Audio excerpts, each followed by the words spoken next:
N'hésitez pas à liker la vidéo si elle vous plaît et si vous êtes nouveau sur la chaîne, n'oubliez pas de vous abonner et d'activer la notification pour ne rater aucune de nos prochaines vidéos. On commence.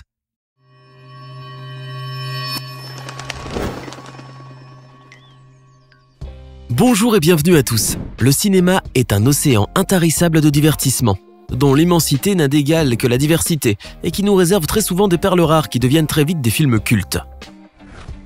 Dans l'industrie cinématographique, toutefois, demeure un problème de taille, le plagiat. Car si beaucoup de films furent des chefs-d'œuvre, un nombre incalculable de productions sont sortis uniquement pour marcher sur leur plate-bande et récolter ainsi une renommée et un prestige qu'ils ne méritent absolument pas. Ces simulacres de films sont bien souvent totalement à côté de la plaque et on se demande sincèrement comment des gens sensés ont pu pondre de telles aberrations. Alors installez-vous bien confortablement et tamisez les lumières, car aujourd'hui, nous allons découvrir 8 films dont les remakes n'auraient pas dû exister. Avant de commencer, nous sommes très fiers de vous présenter notre tout nouveau site internet, lamafaché.tv. Désormais, une seule adresse pour retrouver le contenu le plus divertissant du web, avec des articles sur tous les sujets qui vous intéressent au quotidien. N'hésitez pas à y jeter un coup d'œil à la fin de cette vidéo. En 2007, le studio brésilien Video Brinquedo pondit une imitation peu reluisante de Ratatouille, truffée d'incohérences et avec du recyclage 3D de très bas étage. Les animations étaient tellement mal faites que l'on avait du mal à croire qu'elles ont été réalisées par des professionnels, voire même par des adultes tout court. Mauvaise synchronisation des lèvres, mouvements saccadés et musique de fond cacophonique, ce plagiat brésilien accumule les bourdes du début jusqu'au générique de fin. Ce film d'animation est tellement raté finalement qu'il aurait pu l'appeler Ratatage. Ça aurait eu au moins le mérite d'être vrai. L'Homme d'Acier a eu droit à sa version indienne et on peut vous dire que c'est vraiment du grand n'importe quoi. Le Superman Men in India est un jeune freluqué sans l'ombre d'un muscle et dont le costume ringard semble sorti tout droit d'une friperie. Affublé d'une Spider-Woman assez sexy, Indian Superman passe la quasi-totalité de ce film intitulé Daria Dil et sorti en 1988 à danser et à chanter dans la bonne vieille tradition bollywoodienne. Le couple improbable ne fait en effet que se trépigner et danser partout, y compris dans les airs et sur les nuages. Les effets spéciaux utilisés dans le film témoignent bien de leur époque et surtout des maigres moyens alloués par la production. Il faut juste voir comment les deux héros volent pour comprendre l'étendue des dégâts. Dans les séquences de vol en effet, c'est toute l'image qui est inclinée à la verticale afin de donner l'illusion que le couple s'envole. Pour enfoncer le clou dans la planche, les scénaristes ont fait de Spider-Woman une femme volante et de surcroît une compagnie de Superman, un blasphème pour les puristes des comics d'ici, pour lesquels ce crossover indie est une faute de bien mauvais goût. Le Titanic nigérian, vous connaissez ? Non, ce n'est pas un club de foot ni une marque de bière locale, c'est bel et bien l'adaptation nigériane du film de James Cameron. 5 ans après la sortie de l'opus mondial aux 10 Oscars, Farouk Ashubrown, un cinéaste nigérian, qui a de la suite dans les idées, s'est senti concerné par le désastre maritime du Titanic et a voulu en faire un film à la sauce africaine. Le Maso Yiyata Titanic était né et fut même dédié à tous les Africains morts dans le naufrage du paquebot. Et bien que le sentiment soit noble, c'est absolument péremptoire puisque un seul passager noir a péri à bord du vrai Titanic. Pour la trame et le synopsis, Maso Yiyata Titanic suit le film de James Cameron presque à la lettre. On peut y suivre l'histoire de Binta, une jeune femme de la classe supérieure qui doit subir un mariage arrangé avec le riche Zayad. Mais, qui vous en doutez, va tomber amoureuse d'Abdul, un jeune glandeur de classe inférieure. Ces personnages sont tous censés être à bord du Titanic lors de son voyage inaugural et pour nous le prouver, le cinéaste a monté des images provenant du film de son collègue américain, car dans le métier, il faut bien s'entraider. Seulement voilà, la piètre qualité du montage a fait en sorte qu'on se retrouve à jongler entre diverses scènes, comme si on était en train de regarder non pas un film, mais un diaporama quelconque. Une scène avec les acteurs nigérians, suivie d'une autre avec le navire qui chavire, ainsi qu'une autre en plan serré cette fois sur les acteurs d'origine pour ne pas montrer leur visage, et ainsi de suite dans une joyeuse pagaille cinématographique. Cependant, l'emprunt ne se termine pas avec Titanic. Ainsi, alors que le paquebot sombre, les passagers ne sont pas seulement confrontés à l'eau de mer glacée, mais aussi aux requins. Plus précisément des images de requins tirées du film Deep Blue Sea de Rennie Harlin. Un double plagiat donc pour le cinéaste qui a ainsi encouru les foudres des critiques dans son pays. Il est important de comprendre que l'utilisation de séquences piratées dans les films nigérians est très rare et que Nollywood améliore considérablement sa production chaque année. Toutefois, le cinéma local demeure un Far West sauvage où tout reste à apprendre et d'où peuvent émerger le meilleur, tout comme le pire. En 1976, sortit le célèbre remake du King Kong originel des années 30 produit par Dino De Laurentiis et qui s'avéra un véritable blockbuster de son époque. Dans le but de profiter du battage médiatique que suscitait ce chef-d'œuvre cinématographique, une ribambelle de films pourris émergèrent des bas-fonds, tels que Le Colosse de Hong Kong ou encore ce film qui semble venir d'une autre dimension, Queen Kong. Cette production italo-anglaise dut d'ailleurs essuyer un procès carabiné de la part de Laurentiis, qui empêcha sa sortie. Le film ne connut donc de distribution en salle qu'en Italie et en Allemagne et resta donc invisible de longues années. Heureusement d'ailleurs, car lorsqu'on visionne Queen Kong et qu'on reste jusqu'à la fin, on a l'impression d'avoir perdu certaines facultés intellectuelles. Ce long métrage est l'une des pires parodies jamais vues sur un écran, car tout y est bâclé et recyclé, des effets spéciaux au scénario et au jeu affligeant des acteurs.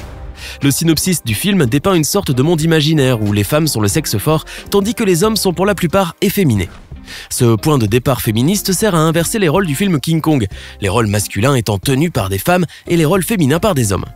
Le scénario reprend en effet les grandes lignes de l'œuvre originale, mais les effets spéciaux sont dignes des débuts de l'aventure du cinéma muet, où l'on superposait des images devant la caméra et le combat entre Queen Kong et les dinosaures de l'île en est le triste témoin. Même les véhicules et les rues sont des maquettes en carton dans le film Improbable, où l'on voit même apparaître une version féministe du requin des Dents de la Mer qui porte du rouge à lèvres et un tablier de cuisine. Queen Kong est donc un nanar dans le plus pur style et qui offre au spectateur la vision d'un monde gouverné par les femmes, et comme on peut le constater, ça serait un monde qui ne tournerait vraiment pas rond. Batman vs alias Batman en Robin. Pour une obscure raison, les adaptations de films les plus tordus nous viennent d'Asie, et alias Batman en Robin en fait partie. Cette adaptation du super-héros obscur de l'univers DC provient des Philippines et a été réalisée en 1991 par Tony Y. Rice. Aux antipodes du Batman américain, le Batman philippin n'est qu'un simple quadragénaire oisif qui décide de se déguiser en Batman pour aider son petit frère, un lycéen fan de Robin. Ensemble, ils combattront deux gangsters minables qui se prennent pour le Pingouin et le Joker et braquent les banques de Gotham. Car dans ce film, même la ville est fake. Les costumes sont à tel point défraîchis qu'on dirait qu'ils ont été déterrés d'un dépotoir et malgré tout, le cinéaste trouve le loisir d'inclure d'autres héros franchisés Marvel et DC Comics. Ainsi, on aura droit à une apparition inexpliquée de Wonder Woman, de Catwoman vêtue d'un costume de Superwoman et même d'un mini Spider-Man qui sort de nulle part vers la fin du film. Ces personnages évoluent dans une joyeuse pagaille entrecoupée de chansons et de situations très incongrues. Cette parodie musicale longue de presque 2 heures n'a donc certainement rien à voir avec le vrai Batman, mais elle a au moins le mérite d'être un bon navet qui ne se prétend pas carotte. À déguster donc avec modération et bien sûr toujours au second degré. Captain America versus Dave Adam. Imaginez un Captain America turc. C'est fait? Alors imaginez maintenant un Spider-Man turc lui aussi, et pourquoi pas un catcheur légendaire aussi. Santo par exemple. Maintenant que vous avez réuni ce trio pour le moins hautement improbable, vous aurez devant vous les 3 héros d'un des plus grands navets de l'histoire du cinéma. Sorti en 1973, le film Three Dave Adam est le digne représentant de son époque où le cinéma populaire turc faisait très peu de cas vis-à-vis de la propriété intellectuelle. Et ce n'est pas les Turkish Star Wars ou Turkish E.T. qui pourront témoigner en sa faveur. Le scénario de ce nanar exotique est vide, comme la prestation de ses acteurs. Santo et Captain America sont en Turquie sur les traces de Spider-Man, célèbre gangster international à la tête d'un trafic d'objets d'art et de fausses monnaies. Les costumes semblent bricolés à partir de vieux jogging mités et ne sont absolument pas cohérents, comme celui de Spider-Man en vert et rouge. Mais l'incohérence la plus flagrante concernant notre ami l'araignée, c'est le rôle même de vilain qu'on lui a assigné. Le héros le plus célèbre de New York devient ainsi un tueur sadique en Turquie, qui au cours d'un film ôte la vie cruellement à beaucoup de femmes et punit même un de ses pauvres hommes de main incompétents en lui faisant dévorer les yeux par des rats. Malgré tout, Three Dave Adam, ou 3 super-humains en turc, reste un bon nanar à regarder. Par un dimanche après-midi pluvieux. Bollywood est une machine monstrueuse qui fait tourner le nombre hallucinant de 1600 films chaque année, dépassant de 3 fois Hollywood, qui reste loin derrière elle avec seulement 500 productions au compteur. Avec une telle production, il est certain qu'à un moment, les cinéastes et les producteurs ont épuisé leurs idées et ont donc commencé à tourner en rond, faisant du cinéma indien un véritable méli-mélo de films mêlant l'action à l'eau de rose et aux comédies musicales.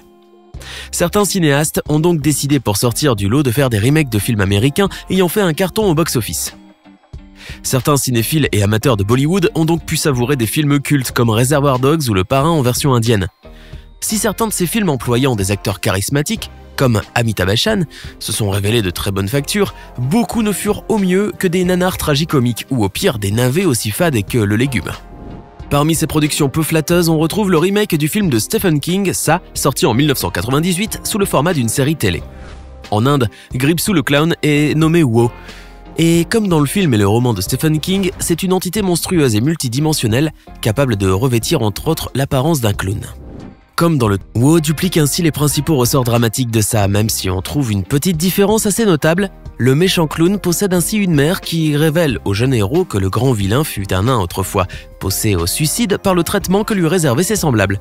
Revenu de l'au-delà et transformé en créature de ressentiment et de colère, il commença à massacrer les enfants pour se venger. Une intrigue qui rappelle celle de Jason Voorhees, soit dit en passant. Quoi qu'il en soit, Wo est une adaptation non officielle, qui s'est déclinée en 51 épisodes.